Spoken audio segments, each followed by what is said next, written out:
Have you ever seen a whole courtroom go completely silent? Because one woman quietly said, "The truth will come out." Let me tell you about Monica Jackson.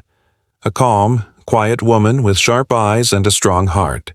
She didn't look like much to most people. She wore a plain white shirt and black pants.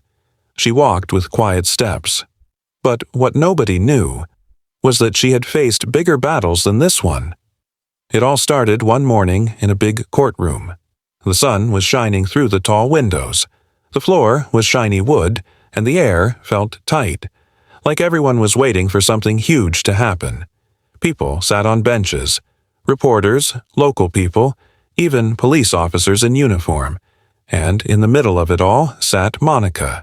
She didn't move much. She just looked straight ahead. Her hair was neatly braided. Her hands were resting gently in her lap. You'd think she was nervous, but no. Monica was calm. Too calm. Then the judge walked in. Judge Grayson. An old white man with silver hair and a tired face. He had seen many cases in his life, but something about this one made him sit up straighter. He called out, "State versus Monica Jackson." That was it. Her name. The case everyone was whispering about. Monica stood up slowly. Everyone turned to look. Officer Bradley Simmons sat across the room in his police uniform, smirking like he had already won.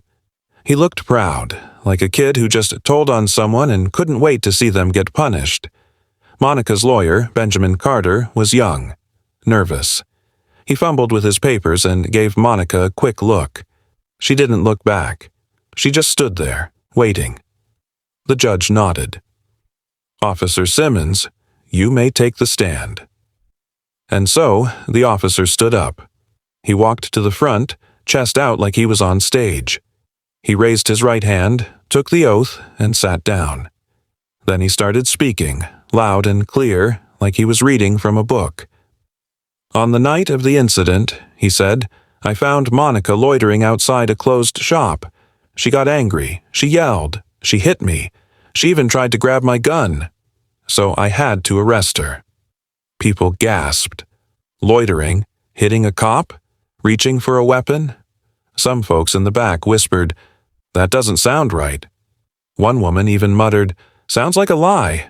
But the judge hit his gavel. "Order in the court." Simmons finished his story and sat back down, still smiling. Then it was Monica's turn. She walked to the witness stand. Quiet, strong. She didn't shake, didn't cry. She just looked the judge in the eyes.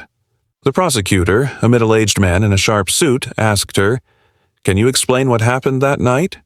Monica nodded. "Yes, but first I need to say, that officer lied." Boom. The whole room froze. Did she just say that? Out loud? The prosecutor laughed a little. "Do you have any proof, Miss Jackson?"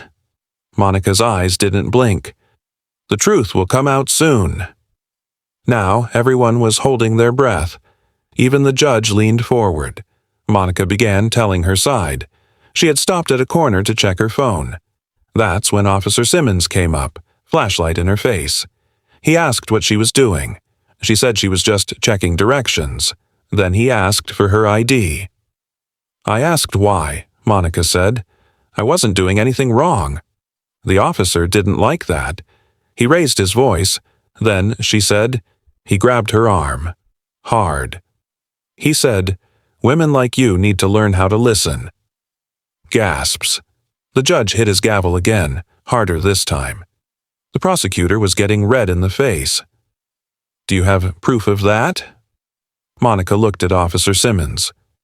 "The body camera he was wearing malfunctioned that night. Isn't that right, officer?" Simmons shifted in his seat. The smile was gone. Then Monica said the words that would change everything. "I never touched his weapon." That was a lie to cover his own actions. The courtroom fell completely silent. Not a sound. Even Simmons looked like he wanted to disappear. The courtroom was still quiet. Monica sat on the witness stand like a statue. Calm, strong, and not afraid. Officer Simmons kept shifting in his seat. He looked nervous now. The smirk was gone. His fellow officers in the back row exchanged looks, whispering to each other. The prosecutor tried to keep control. He walked toward Monica and asked, "You want us to believe that a trained officer just grabbed you without reason?" Monica answered, "Yes, that's exactly what happened." "Why would he do that?" the man asked again, louder this time. Monica took a deep breath. "Because I look like someone who could be ignored. A black woman standing alone at night. He thought no one would care what happened to me." Her voice was steady. Her words hit like thunder. The judge looked down, tapping his pen slowly on the bench. Then Monica added, "He picked the wrong person." Now everyone in the courtroom was leaning forward in their seats. The prosecutor said, "You're just a civilian. He's an officer. Why should the court believe you over him?" That's when Monica's lawyer, Benjamin Carter, stood up quickly. "Your Honor," he said, "we ask to submit new evidence tomorrow.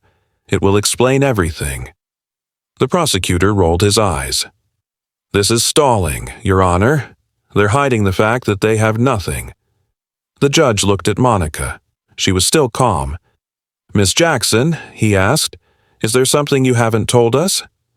Monica looked right at him and said, "Yes, Your Honor, but I will show the court everything. Tomorrow." The judge thought for a moment. Then he nodded. "Court is in recess. We meet again tomorrow morning, 9 a.m. sharp." The gavel hit.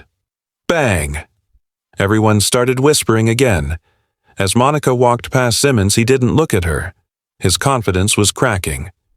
Outside the courthouse, the crowd waited with cameras and questions. But Monica didn't stop. She kept walking. That evening, Benjamin knocked on Monica's door. Her house was small and quiet, surrounded by trees.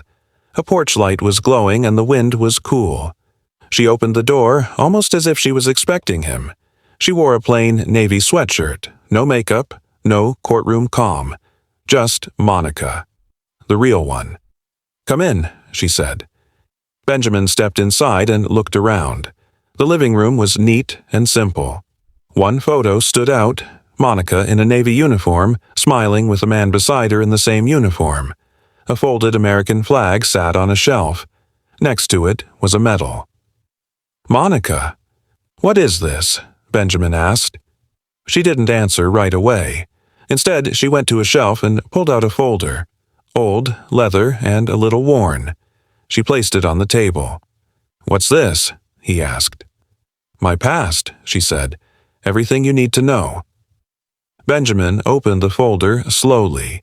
Inside were pages, papers with stamps, ribbons, and signatures, commendations, a discharge form, special training certifications. His eyes got wide. "You were a Navy SEAL?" Monica nodded. "Lieutenant Commander, retired." Benjamin's jaw dropped. "Why didn't you tell me?" "Because this isn't just about me," she said. "It's about people like Simmons thinking they can get away with lies, because no one ever questions them. But he messed with the wrong woman this time." Benjamin sat down, still stunned. "The court will flip when they hear this. Monica, this changes everything." She looked at the folded flag on the shelf and said softly, "I spent 20 years protecting this country, and that man tried to take away my dignity with a lie." Benjamin whispered, "Tomorrow we fight." Monica stood tall, even in her sweatshirt. "I've been fighting my whole life. Tomorrow, the truth fights back." The next morning, the sky was gray. It looked like rain, but the real storm was about to happen inside the courthouse. People started lining up outside early. Some held signs. Some just came to watch. News vans were parked nearby. The case of Monica Jackson versus Officer Simmons had become the talk of the town. Inside, the courtroom filled quickly. Officer Simmons sat straight in his chair. His face looked tight now. His hands were clasped together. His fellow officers still sat in the back, but they didn't smile anymore. Monica walked in, calm, proud, and silent. This time she wore a navy blue blazer over a crisp white shirt. Simple, neat, but powerful. Her lawyer, Benjamin Carter, stood beside her. He didn't look nervous now. He looked ready.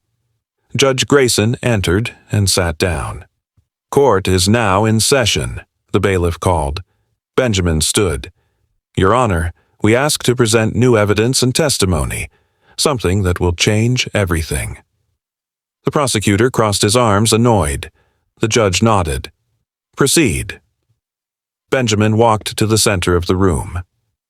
"Ladies and gentlemen," he said, "yesterday, you heard Officer Simmons say that Miss Jackson was aggressive, uncooperative, and dangerous. But he left out something very important. Today, we show you who Monica Jackson really is." He turned to Monica. "Please rise." Monica stood, slowly, calmly. Benjamin picked up the folder. "Monica Jackson is not just a citizen," he said. "She's a decorated war veteran, a retired Navy SEAL, a lieutenant commander who has served this country for over 20 years. Gasps filled the courtroom. Even the judge's eyebrows went up. Benjamin held up papers, military records, medals, proof. "She has earned the Silver Star, 2 Navy commendations, and has led missions overseas. Her record is spotless. Her honor unquestioned." People in the courtroom began whispering. The prosecutor looked stunned. Officer Simmons' mouth was slightly open. Then Benjamin said, "And yet, she was treated like a criminal, because of the color of her skin and the quietness of her voice, because Simmons didn't know, or didn't care, who she was." Monica stepped forward now. She spoke loud and clear. "I served this country to protect people's rights, and that includes mine. What happened that night was wrong, and the truth matters." Benjamin turned to the judge. "Your Honor, the body camera footage from Simmons was reported as malfunctioning, but we have dashcam footage from a nearby parked patrol car and security camera footage from a store across the street." Everyone leaned in. Benjamin played the video. The screen showed it clearly. Monica standing calmly on the sidewalk. Officer Simmons walking up, shining a light in her face. No yelling, no hitting, no reaching for his gun. Then it showed Simmons grabbing her arm, hard, then slamming her into the car. The room went completely silent. Judge Grayson stared at the screen. He took off his glasses and set them down. The prosecutor sat down slowly, his face pale. Benjamin whispered to Monica, "This is it." Then he looked back at the judge. "The evidence is clear. Officer Simmons lied under oath. He used force without reason, and he tried to destroy a good woman's name." Simmons jumped up from his seat. "This is all twisted. I didn't know who she was. She resisted." The judge banged the gavel hard. "Sit down, Officer Simmons." Then he looked at Monica. "Miss Jackson," he said, "I owe you an apology." The judge turned to the courtroom. "This trial is dismissed. Monica Jackson is free of all charges." People clapped. Some stood, some cried. Officer Simmons was escorted out. Not as a hero, but as someone under investigation. Monica didn't smile. She just stood tall. The courtroom was still buzzing with whispers even after the judge left. Reporters rushed outside to call their offices. Some people clapped, some wiped away tears. Monica stood quietly, her hands